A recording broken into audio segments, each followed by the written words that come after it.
بسم اللہ الرحمن الرحیم۔ زمینی گائیڈ کے لیے میں ہوں محبوب الرحمان تنولی۔ کل قومی سلامتی کونسل کا ایک اہم اجلاس ہونے جا رہا ہے جو کہ پاکستان میں سیکورٹی کی صورتحال کی مناسبت سے دیکھا جائے تو بہت اہم ہے، کیونکہ پاکستان کو گزشتہ چند ہفتوں میں یکے بعد دیگر دہشت گردی کے واقعات کا سامنا کرنا پڑا ہے، خاص کر بلوچستان میں ٹرین پر حملہ اور اس کے بعد مسافروں کو یرغمال بنانے اور بہت ساری ہلاکتوں کے بعد اس بات کی ضرورت محسوس ہوئی ہے کہ ایک قومی سلامتی کمیٹی کا اجلاس بلایا جائے اور ایک مرتبہ پھر اس منصوبہ بندی کی جائے کہ اس دہشت گردی کے افریت سے کیسے نمٹا جائے۔ کل قومی اسمبلی ہال میں یہ اجلاس ہوگا اور اس کے لیے پہلے 1:30 بجے کا ٹائم رکھا گیا تھا، لیکن بعد میں اسے تبدیل کر کے 11 بجے کر دیا گیا ہے، اور اس میں ایک تذبذب آخر میں تھا کہ یہ پی ٹی آئی اس میں شریک ہوگی یا نہیں، لیکن پی ٹی آئی نے آج قومی سلامتی کمیٹی کے اجلاس میں شرکت کا فیصلہ کر لیا ہے اور اعلان کر دیا ہے، بلکہ انہوں نے اسپیکر قومی اسمبلی کو 14 نام بھی دے دیے ہیں۔ تو اب اس میں فیصلہ ہوگا کہ کل کون شریک ہوگا۔ اس میں بیرسٹر گوہر اس میں پیش تھے، انہوں نے سب سے زیادہ حمایت کی، جبکہ جنید اکبر جو صوبائی صدر ہیں P T I Khyber Pakhtunkhwa کے، ان کی طرف سے یہ تجویز آئی تھی جو اپوزیشن لابی میں ہونے والے پی ٹی آئی کے اجلاس میں کہ عمران خان سے مشاورت کی جانی چاہیے، لیکن چونکہ وقت تھوڑا تھا اور فوری طور پہ عمران خان سے مشاورت نہیں ہو سکتی تھی، ایک مطالبہ یہ بھی سامنے آیا تھا کہ قومی سلامتی کمیٹی کے اس اہم ترین اجلاس میں چونکہ فیصلے کا زیادہ اختیار کہا جاتا ہے پی ٹی آئی میں بھی اور حکومت بھی کہتی رہتی ہے کہ عمران خان کے پاس ہوتا ہے، تو اس لیے عمران خان کو بھی اس اجلاس میں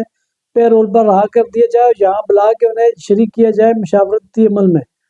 لیکن پھر ان کی قید کی مجبوری کو ملوث خاطر رکھا گیا اور پی ٹی آئی نے اس بات پہ آمادگی کا اظہار کر دیا کہ وہ قومی سلامتی کمیٹی کے اجلاس میں کل شریک ہوگی۔ قومی سلامتی کمیٹی کے اجلاس میں عسکری قیادت سیاسی جماعتوں حکومت کو جو مختلف سیکورٹی اقدامات کیے گئے ہیں اس کے حوالے سے بریفنگ دے گی اور آئندہ کے لائے عمل پر بات ہوگی، اور اس موقع پر امکان ظاہر کیا جا رہا ہے، امید ہے کہ سیاسی جماعتیں اور حکومت بھی جو تجاویزیں پیش کریں گی۔ اس سے پہلے اسی دہشت گردی کے خلاف 2014 میں نیشنل ایکشن پلان بنا تھا، اس کے بعد دوسرا نیشنل ایکشن پلان بنا، لیکن یہ پلان بنا نہیں رہے، اس پہ عمل درآمد نہیں ہو سکا۔ اس کے جو نیشنل ایکشن کمیٹی کی گورننگ باڈی ہوتی ہے، اس کا گورنر بورڈ ہوتا ہے، اس کا سربراہ ہوتا ہے وزیر اعظم۔ اگر وزیر اعظم کی قیادت میں یہ نیشنل ایکشن پلان بنا ہے تو ظاہر ہے اگر اس میں فیلئر ہوا ہے یا اس پہ عمل درآمد نہیں کیا گیا تو اس کا ذمہ دار بھی وزیر اعظم ہی ہوتا ہے، کیونکہ نیشنل ایکشن پلان میں آپ نے ایریاز طے کر دیے ہوتے ہیں۔ وہ جو 14 کا نیشنل ایکشن پلان تھا اس میں 20 نکات کا تعین کیا گیا تھا کہ ان ایریاز میں کام کرنا ہے تاکہ دہشت گردی کے فریت پر قابو پایا جا سکے، لیکن وقت کے ساتھ خود حکومت کی طرف سے بار بار یہ اعتراف ہوتا رہا کہ نیشنل ایکشن پلان پہ عمل نہیں ہو سکا، اور مکمل طور پہ عمل نہ ہونے کی وجہ سے دہشت گردی بار بار سر اٹھاتی ہے اور اس کی جو نتائج ہے وہ بھگتنا پڑتے ہیں پوری قوم کو۔ ایک مرتبہ پھر دہشت گردی کا سامنا ہے ملک کو اور دہشت گردی کے واقعات میں اضافہ ہو گیا ہے۔ اب ضرورت اس بات کی ہے کہ عسکری قیادت بے شک اس کو بریفنگ بھی دے گی اور اس پہ آئندہ کا لائے عمل بھی بتائے گی، لیکن اس میں تجاویز کو شامل کیا جائے،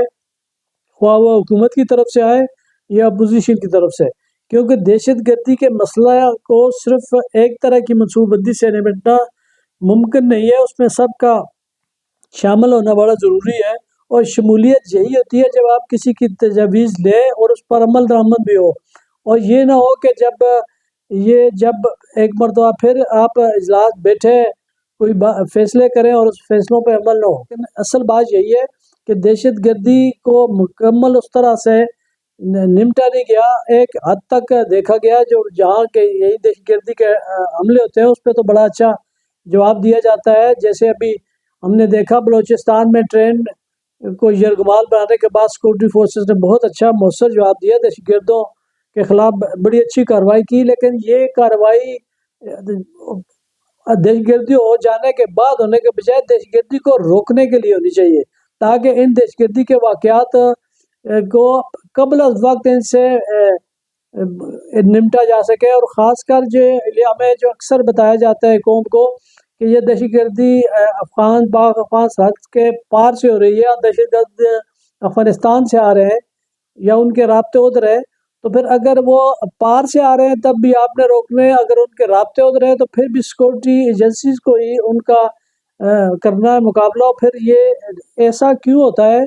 اس کے مقابلے میں، اس افغانستان کے مقابلے میں تو ہم جیسے بھی ہے ہم ویل ایکوپڈ ہیں، ہماری سیکورٹی اچھی ہے، ہماری سیکورٹی ایجنسیز مؤثر ہے، ہماری عسکری قیادت ان سے زیادہ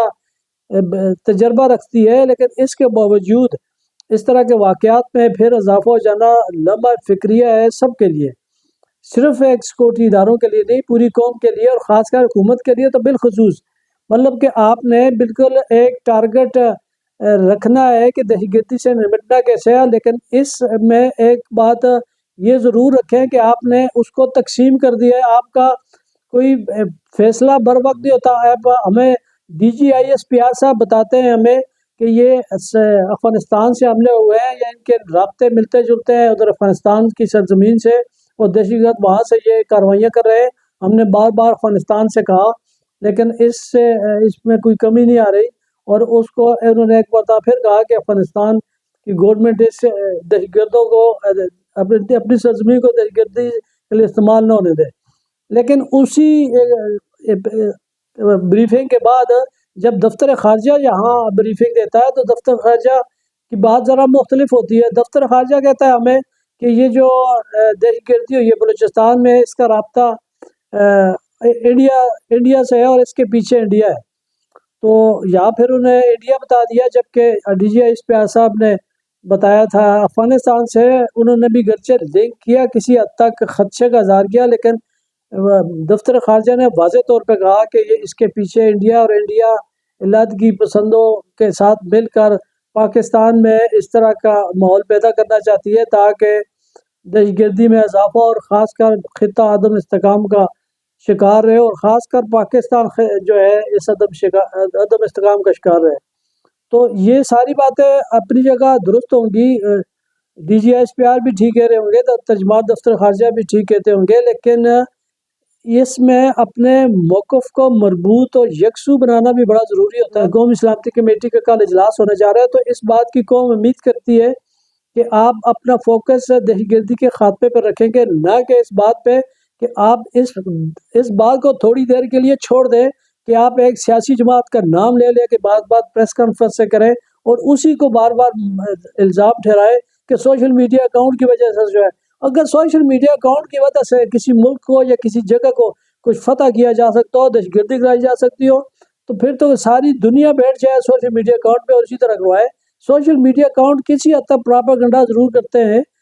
بے شک وہ کس معنی میں ہوتے ہیں یا کس طرح کے ہوتے ہیں، لیکن وہ گراؤنڈز پہ سوشل میڈیا کچھ نہیں کر سکتا۔ تو اس لیے ضروری ہے کہ آپ سوشل میڈیا کو تھوڑا سا ٹیکل کرنے کے لیے ان کو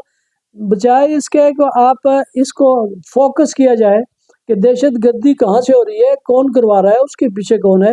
اس کو فوکس کرنا چاہیے، بجائے اس کے کہ ایک ہی سیاسی جماعت کو بار بار نام لے کے تقسیم کیا جائے۔ جب آپ تقسیم کرتے ہیں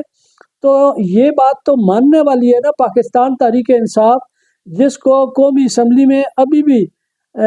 90 سیٹیں تقریباً ابھی بھی اس کی ہیں، اور اگر اس کی جو منڈیٹ چھینا گیا ہے یا جو اس کا منڈیٹ ابھی تک بھی رکھ کے بیٹھا ہوا ہے الیکشن کمیشن، تو اگر وہ خیبر پختونخوا کے سینٹ کا الیکشن اور یہ ساری چیز دیکھ لیں تو پھر اس میں اکثریت تو پھر بھی پی ٹی آئی کی بنتی ہے۔ آپ اس جماعت کو اس دہشت گردی سے جوڑ رہے ہیں جو اس ملک کی اکثریتی جماعت ہے اور عوام اکثریتی اس کے ساتھ ہے، تو پھر اس لیے ضروری ہے کہ آپ پی ٹی آئی کو دہشت گردی کے ان واقعات سے نہ جوڑا جائے، پی ٹی آئی کو ساتھ لے کے چلے۔ آپ کل قومی سلامتی کمیٹی اجلاس میں اگر کل بیٹھ رہے ہیں پی ٹی آئی کے رہنما، تو اس بات پہ بھی بات ہونی چاہیے کہ وہ جو ان کا کردار ہے اس سوشل میڈیا پروپیگنڈا کو روکنے کے لیے وہ کردار ادا کریں، اور جو آپ کا کردار ہے تو آپ کم از کم یہ الزام تراشی کا سلسلہ بند کریں تاکہ قوم اس دہشت گردی کے معاملے پہ تو کم از کم ایک ہو۔ آپ بار بار جب کسی کو یہ کہتے ہیں کہ وہ ذمہ دار ہے تو ظاہر ہے پھر وہ اس میں پھر آپ کے ساتھ کون کیسے کھڑا ہو سکتا ہے، پھر وہ ظاہر ہے مشتعل ہو جاتے ہیں۔ یہ بھی ایک قدرتی سی بات ہے، آپ جس کو آپ کے ساتھ چل رہا ہو اور آپ اسے کہیں کہ یہ ساتھ نہیں چل رہا تو اس طرح ہوتا ہے، لیکن پھر جب آپ ان کو یہ حوصلہ افزائی کریں کہ یہ ملک سب کا ہے، سب کے لیے امن سب کا ہے، سب کے فائدے میں ہے، تو ظاہر ہے اگر آپ اس کو تھوڑا سا سپیس تو دیں، اس کو سپیس دیں اور پی ٹی آئی کی حوصلہ افزائی کریں۔ اگر کل کے اجلاس میں شریک ہوتی ہے تو ان کی سب کی تجویز کی روشنی میں نیشنل ایکشن پلان کو آگے چلانا ہے یا نیا پلان بنانا ہے، جو بھی ہو سب کی مربوط کوششوں سے ہو اور مربوط فیصلہ اور اس پہ عمل درآمد ہو، وہ فیصلہ پہلے نیشنل ایکشن پلانز کی طرح ظاہر ہو جائے۔ امید کرتے ہیں کل جو بیٹھک ہونے جا رہی ہے نیشنل اسمبلی میں، جس میں عسکری اور سیاسی قیادت شریک ہوگی اور بہتر فیصلہ کرے گی ملک کے لیے اور دہشت گردی سے نپٹنے کے لیے کوئی لائے عمل دے گی اور اس پر عمل درآمد بھی ہوگا۔ اجازت دیجیے، خدا حافظ۔